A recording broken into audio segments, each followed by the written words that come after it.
understanding is that metadata is not used primarily in relation to proving offences against people of interest.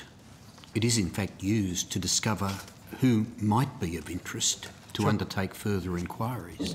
And when you eliminate that as a tool, there won't be anybody of interest.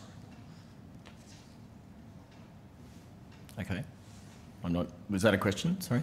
Well, it's a statement to which I thought you may want to perhaps disagree, but I'm simply asserting metadata is used to discover who might be of interest. Certainly. And if you take it away, who do they inquire into? I mean, they've got nobody of interest. I think the problem with that approach is that if you take that to its logical extension, it means we retain everything about everyone forever. And there has to be a limit. We are a free society. Australia is perhaps, as I mentioned in my opening statement, perhaps not necessarily by design, because we don't have a lot of the civil liberties written into our constitution that many of our friends in the US and EU enjoy. But Australia is a very free, open, diverse, wonderful society, and I think we need to retain those elements. And I genuinely think this, and particularly when you start to wrap it into issues such as Section 35P, the anti-whistleblowing element of legislation that has already passed this Parliament, I think there are genuinely dangerous threats to freedom of expression and privacy in this country.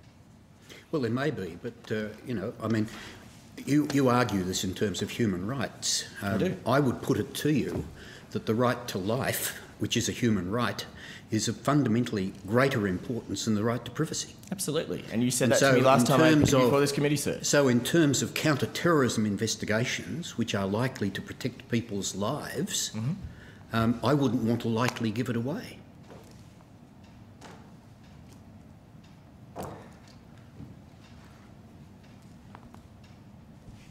Of course the right to life is greater than the right to privacy. You said this to me last time I appeared before this committee, sir. And the reality is that, as I've said, there is an enormous amount of data already available to law enforcement and intelligence agencies.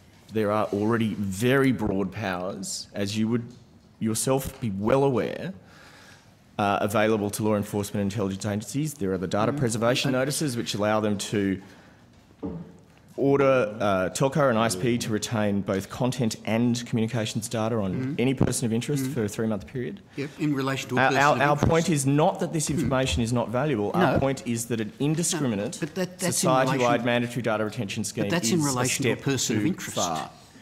The inquiries that the agencies are interested in is how they identify those about whom they should make inquiries. Sure. And it's the level of connectivity that is often the key to identifying who may be appropriate to further investigate. I don't dispute that for a second. But look, can I just go to the 2 points in your submission where I couldn't find evidence to support what you were saying. First is, what would be a more efficient and inexpensive solution to achieving what the agencies need, that is, to identify people of interest that you are suggesting is available? As I've said a number of times, there is already a great deal of information available to agencies. They already have power such as the data preservation notices to ensure that data is retained.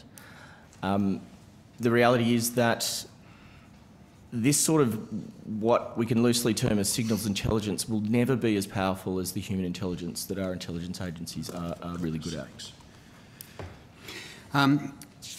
I was also looking for objective evidence that you might be providing of the real possibility of data retention being misused.